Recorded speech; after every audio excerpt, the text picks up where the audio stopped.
Кайрымдуу калайык калк Жалал Абад шаарынын Нокен районунун Сакалды айылынын тургуну кызы Аишанын оор илдетке кабылып, катарынан операцияларды баштан өткөрүп, эми дарылануусу Санкт-Петербургда белгиленүүдө. Протоновый луч процедура курсу менен дарылоо керектиги айтылды.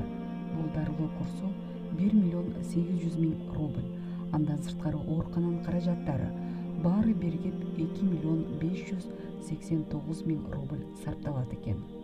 Дарылануу курсу үзгүлтүккө учурабаш үчүн урматтуу кайдыгер карабаган инсандар.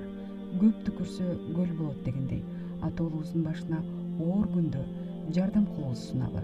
Нарсенин саламаттыгына салымыңызды кошуп, жаратканыбыз дартына даба берүүсүн суранууда эле.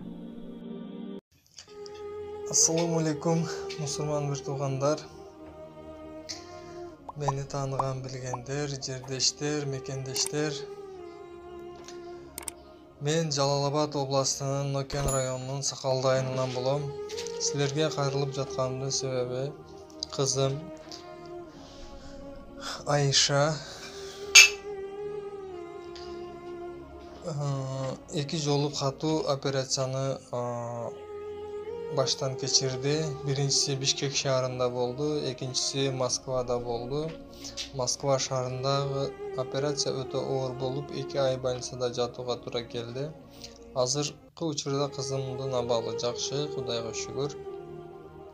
Бирок леченияны улантышыбыз керек болуп, Санкт-Петербург шаарына келдик. Санкт-Петербург шаарында протоновый луч алышыбыз керек экен. Протоновый луч өтө кымбат лечение экен. Протоновый лучтун бир курсу 1,8 миллион рубль турат экен.